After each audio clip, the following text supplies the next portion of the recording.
Good evening. So this is going to be about Macbeth, and this is Act 5, Scene 8, where Macduff kills Macbeth. And the time period we thought in this particular video would take place around in the 70s because it would represent all the chaos that happened in the 70s. We also made the costumes look like the 70s, what they were in the 70s. And when we read the script, we thought it kind of felt like it would be in the woods, so we did it on a wooden platform. The wooden platform represents the woods. So, I hope you enjoy our presentation of Macbeth, Act 5, Scene 8.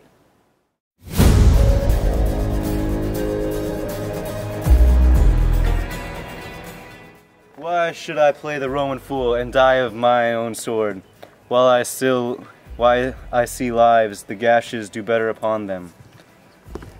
Turn, hellhound, turn. Of all men else I've avoided thee, but get thee back.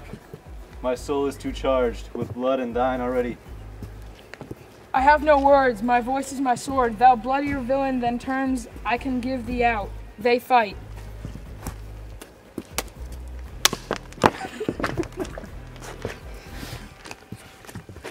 No. Thou lowest labor, as easy mayest thou, the entrenchant air, why they keen sword impress as make me bleed. They let fall thy blade on vulnerable crusts. I bear a charmed life, which must not yield to one of woman born.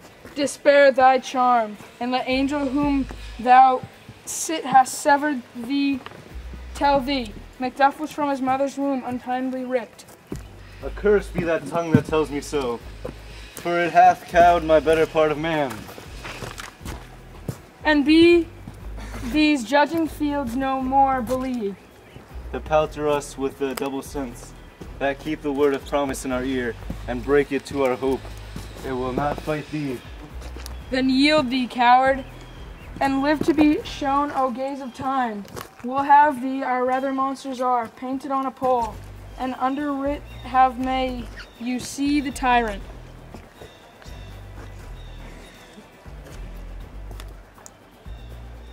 I will not yield to kiss the ground before young Malcolm's feet, and be baited with the ramble curse. Though Burnham would become to the dun slain, and thou opposed the being of one woman born, yet I will try the last before my body. I throw my sword like shield, lay on Macduff, and damned be the first cries, hold enough.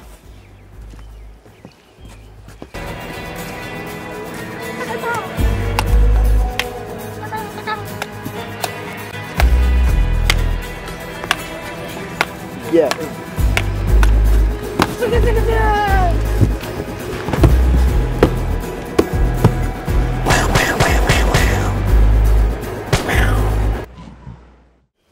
I with the friends we miss were safe arrived.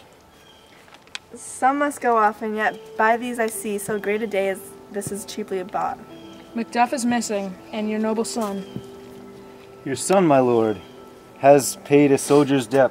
He only lived but till he was a man, the which no sooner had his prowess confirmed in the shrinking station where he fought, but like a man he died.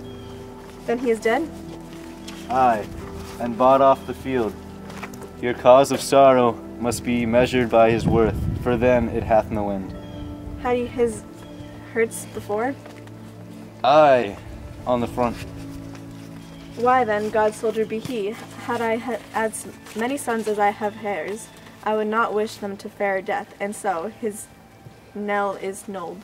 Is he worth more sorrow, and that I'll spend for him? He's worth no more, and they say he parted well, and paid his score, and so, God be with him, here comes newer comfort.